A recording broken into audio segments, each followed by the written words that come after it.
My name is Lisa, and I still can't believe that all this has happened to me. 3 months ago, I was sitting in my cramped apartment in the suburbs, flipping through old photos with my friends, and I was thinking, why don't we have fun like we used to?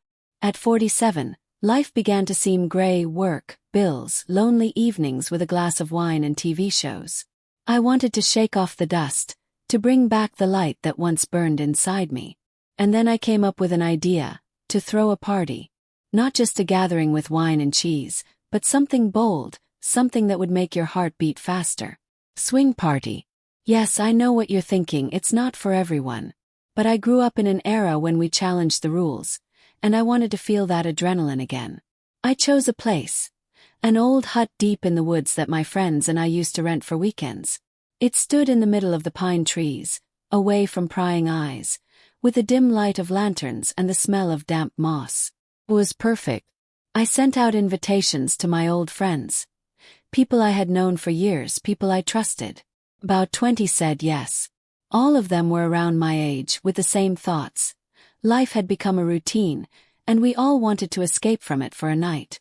The preparations were chaos. I bought cheap garlands to hang on the trees, got an old boombox out of the garage and stocked up on wine and snacks. Everything had to be casual, but with a touch of mystery. I even made rules. No phones, no photos, just us and the moment. On Friday night, I arrived at the hut first, spread pillows on the floor, and lit candles. The forest around me was whispering, the wind was humming in the branches, and an owl was hooting somewhere far away. I stood on the threshold, breathing in the cold air, and felt anticipation growing inside me. This will be unforgettable, I thought. Guests began to arrive after sunset. First Jane and Tom, a couple who always joked about their marriage being based on mutual sarcasm. Then Eric, a lone wolf with gray hairs on his temples, who brought a bottle of whiskey and winked at me. An hour later, the hut was buzzing with voices, laughter, clinking glasses, boombox music. We danced, talked about old times, and gradually the atmosphere changed. People began to relax, take off the masks they wore every day. Someone was whispering to someone in the corner. Someone was laughing too loudly. I saw Jane run her hand over Eric's shoulder, and Tom just smiled as he poured himself more wine. The swing party was starting. I was in the center of it all, but at the same time I felt like an observer. I liked to see people letting go of themselves, their eyes coming alive. But somewhere deep inside, anxiety was stirring. The forest around me seemed too quiet, too dark. I brushed it off. Nerves, I thought. Everything was going according to plan. We drank, danced, and joked. Someone suggested playing a game. Someone turned on a slow tune, and the couples began to dissolve into shadows. I stood by the window, holding a glass, and looked at the glare of the garlands on the trees. It was then that I saw it for the first time, a subtle movement between the pines. Could it be the wind? Or an animal?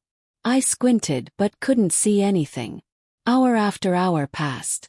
The party reached its peak. The laughter became louder, the touching bolder. I no longer counted how much I drank, but I felt warm in my chest and slightly dizzy. Everything was good, even better than I had imagined. But closer to midnight, something changed. The music was still playing, but the conversations had died down. I saw Eric look out the window and frown. "Did you hear that?" he asked quietly. I listened. At first, nothing, just the crackle of the fire in the fireplace. And then, the crunch of branches. Clear, rhythmic, as if someone was coming towards us. "Probably a deer," Jane said, but her voice was shaking.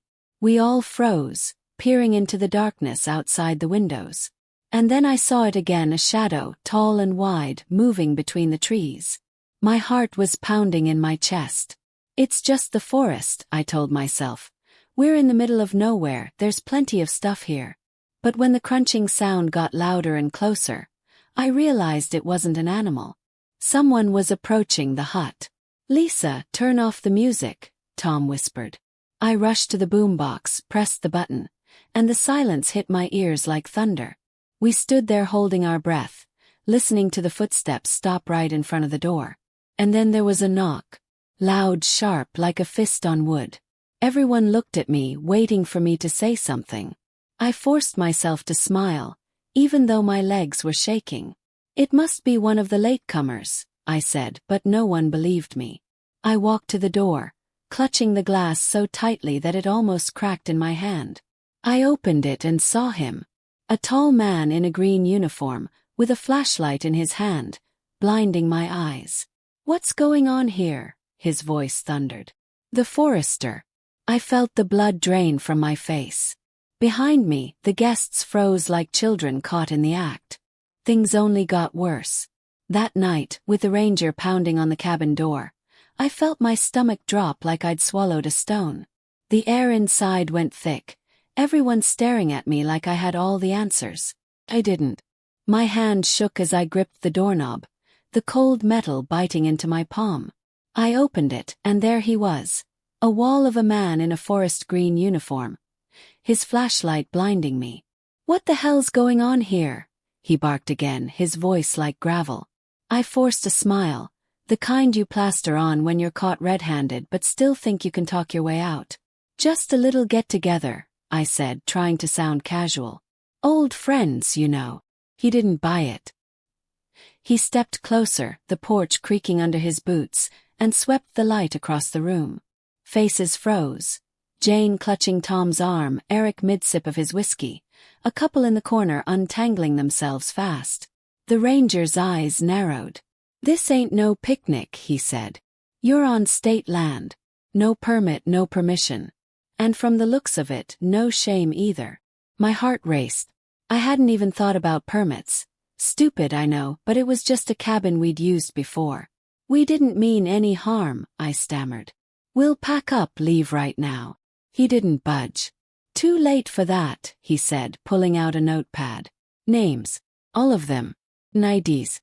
Now." Panic rippled through the group. Tom stepped forward, all charm gone. "Look man, we're not hurting anyone. Can't we just—" The ranger cut him off. "You don't talk. You listen. This is my forest, my rules." That's when it got messy. Jane whispered something to Tom, her voice sharp, and he snapped back. "Not now." Eric tossed his glass on the table, muttering, "Great idea, Lisa, really stellar." I felt their eyes on me, blaming me, and it stung. I'd wanted to bring us together, not tear us apart. The ranger scribbled something, then looked up. "Noise complaints came in an hour ago. You think you're invisible out here? I've got fines lined up for trespassing, disturbing the peace. Maybe more if I dig deeper." His tone was cold, but there was something else in it, something personal I couldn't place. I tried to reason with him. "Please, we'll go. No trouble." He smirked, a nasty little twist of his mouth. "Oh, you're in trouble already. You don't even know how much." That sent a chill down my spine. What did he mean? Before I could ask, Jane piped up, her voice shaky. "I think I've seen him before." She was staring at the ranger, her face pale. "At that bar downtown months ago. He was arguing with someone. Looked furious." The ranger's head snapped toward her. "You do well to keep quiet, lady," he said, low and threatening. Now the room was buzzing with unease. Eric leaned toward me. "What's his deal, Lisa? You invited a psycho to crash this." I shot back. "I didn't invite him." But doubt crept in. Was this my fault? Had I missed something? The ranger stepped inside, uninvited, his boots thudding on the floorboards. "Let's make this quick," he said, pointing at me. "You're the ringleader, huh? Start talking. Who's here and why?" I opened my mouth, but nothing came out. My mind was spinning, fines, police, my name on some record. At 47, I didn't need this. Then Tom exploded. "This is ridiculous. We're not criminals." He lunged toward the ranger, who didn't flinch, just shoved him back hard enough to send him crashing into the table. Bottles shattered. Wine splattered like blood across the floor. Jane screamed, and the room erupted. People yelling, grabbing coats, tripping over each other. "Enough!" the ranger roared. "You're all staying till I say otherwise."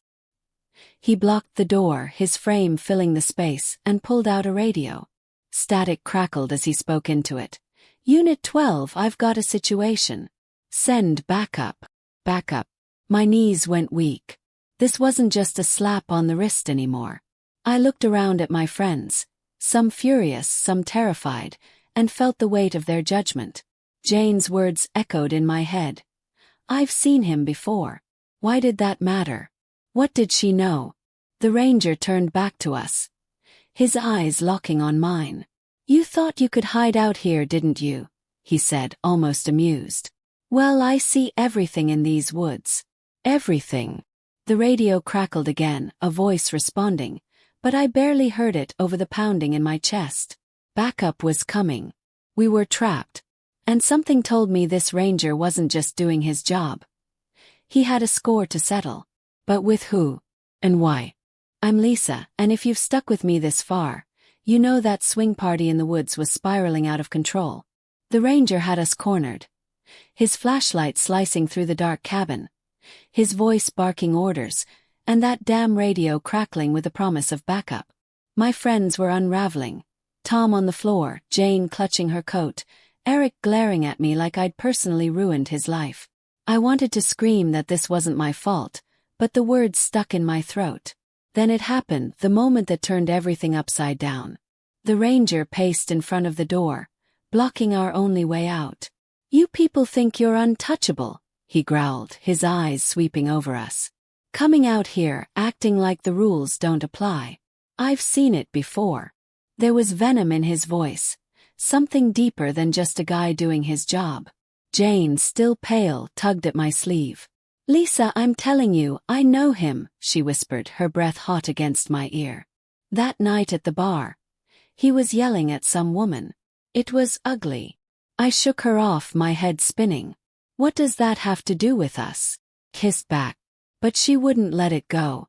I think. She didn't finish. The ranger stopped pacing and turned to her, his face hard as stone. You, he said, pointing a thick finger. You're the one who was there, aren't you? With her. Jane froze, her eyes wide. The rest of us exchanged looks, confused, scared. What's he talking about? Tom muttered, pulling himself up from the wreckage of the table. The ranger ignored him, stepping closer to Jane. Spring last year. The rusty nail. You were with my wife. My stomach lurched. Wife. The air in the room shifted, heavy with something I couldn't name. Jane shook her head, stammering. I don't know what you mean.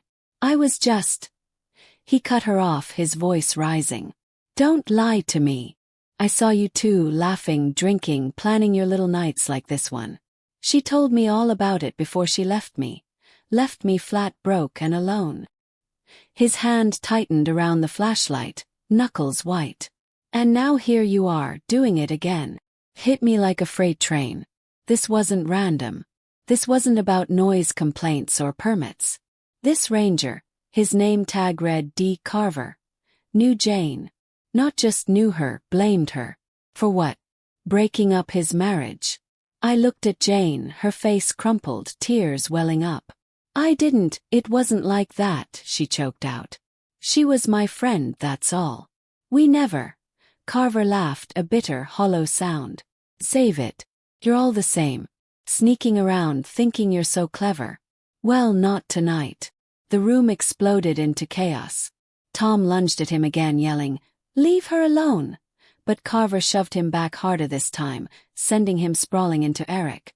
Eric cursed, shoving Tom off him. "This is insane, Lisa. What the hell did you drag us into?" I wanted to shout back, but my voice was gone. Jane was sobbing now, mascara streaking her cheeks. "I didn't know he'd be here," she cried. "I swear I didn't know." Carver towered over us, his radio buzzing with static. "Backup's 5 minutes out," he said, almost to himself. "You're not slipping away this time. Trespassing, public disturbance. I'll make sure it sticks. Especially you." He jabbed a finger at Jane again. I stepped forward, finally finding my voice. "Please, let's just go. We'll leave, no trouble, I promise." He turned to me, his eyes cold. "You don't get it, do you? This isn't about leaving. This is about paying." Paying. My mind raced. Was this revenge? Had he been waiting for a chance like this? I thought of Jane's story, the bar, the fight. Had his ex-wife been part of something like this? Had Jane really been involved? I didn't have time to ask. The cabin door rattled as someone, maybe Eric, tried to push past Carver. He grabbed Eric by the collar and slammed him against the wall. "Sit down," he roared. Glass shattered somewhere behind me. Another bottle, maybe a lamp. It was all falling apart. I stumbled back, my breath shallow. My party, my big idea to shake things up, had turned into a nightmare. Friends were screaming at each other, at Carver, at me. "You happy now, Lisa?" Tom spat, wiping blood from his lip where he'd hit the table. Jane was curled up, muttering apologies to no one. And Carver. He just stood there, watching us fracture, a grim satisfaction in his eyes. Then we heard it. The faint wail of sirens in the distance. Back up. My heart sank. We were done for, fines, maybe jail, and worse. This man's vendetta dragging us all down. I looked at Jane, at the mess I'd made, and felt something break inside me. This wasn't just a bad night. This was something personal, something I'd never seen coming. And it wasn't over yet. I'm Lisa, and if you've followed me this far, you've seen how my grand idea for a swing party in the woods turned into a disaster I'll never forget. That night, with Ranger Carver looming over us and sirens closing in, I felt like the ground was swallowing me whole. My friends, people I'd known for decades, were broken, angry, tearing into each other as the cabin turned into a war zone. I'd wanted to bring us closer, to feel alive again at 47. Instead, I'd lit a match and burned it all down. The sirens grew louder, red and blue lights flashing through the trees as two more rangers burst in. Carver barked orders, pointing at us like we were criminals. "Trespassing, public disturbance, cuff 'em if they resist," he said. His voice flat now, like he'd already won. Tom tried to argue, but a younger ranger grabbed his arm, twisting it behind his back. Jane just sat there, sobbing into her hands, muttering, "I didn't mean for this." Eric wouldn't even look at me. He shoved past, grabbing his coat, and hissed, "You're on your own, Lisa." I stood frozen, watching them get herded outside, the weight of their blame crushing me. They didn't arrest us, not technically. After an hour of yelling ID checks and threats, Carver slapped us with fines. $500 each for trespassing and disturbing the peace. "Consider yourselves lucky," he sneered, handing me the ticket last. His eyes lingered on me, then Jane, and I saw it again, that flicker of something personal, something cruel. "Next time I won't be so nice," he said, and walked off into the dark, his flashlight beam cutting through the trees. The other rangers followed, leaving us in the wreckage. Shattered glass, spilled wine, and silence so loud it hurt. We didn't talk much after that. Tom and Jane piled into their car, her still crying, him slamming the door without a word. Eric drove off alone, tires spitting gravel. The others trickled out, some cursing me under their breath, some just shaking their heads. I stayed behind, cleaning up what I could, picking up bottles, stacking cushions, anything to delay facing what I'd done. The forest was quiet now, just the rustle of leaves and my own ragged breathing. I sat on the porch, the cold seeping into my bones, and let it hit me. This was the worst night of my life. I kept replaying it. Jane's words about Carver's wife, his rage, the way he'd zeroed in on her. Had she really been part of something that broke him? Or was he just a man unhinged, looking for someone to punish? I never know. But I did know this. I dragged my friends into it. Me, with my stupid need to feel young again, to chase some thrill I didn't even understand anymore. At 47, I should have known better. I'd ruined friendships, cost us money, and for what? A few hours of reckless chaos that ended in shame. Driving home at dawn, the empty road stretching out like a bad dream, I felt tears sting my eyes. I'd wanted to shake off the gray of my life, but all I'd done was paint it black. I regretted every second. The planning, the invites, the moment I opened that cabin door. I'd never throw another party, swing or otherwise. Never again. That chapter of me was dead, buried in those woods with the echoes of Carver's voice and my friend's anger. When I got home, I tossed the fine on the kitchen counter and sank into a chair, too tired to move. That's when I saw it, stuffed in my coat pocket, crumpled and smudged. Note. My hands shook as I unfolded it. Scrawled in jagged handwriting were 3 words. I'll be watching. No signature, but I knew. Carver. My breath caught. Was it a threat? A taunt? Or just the last twist of his knife? I stared at it, the ink blurring through tears, and felt a chill that had nothing to do with the morning cold. I crumpled it up and threw it in the trash, but it didn't matter. Those words were burned into me, a reminder of the night I'd never escape. The worst swing party of my life wasn't just a memory, it was a shadow I'd carry forever. And as I sat there, alone in my quiet house, I swore I'd never let myself forget how bad it hurt to lose everything I'd tried to hold on to.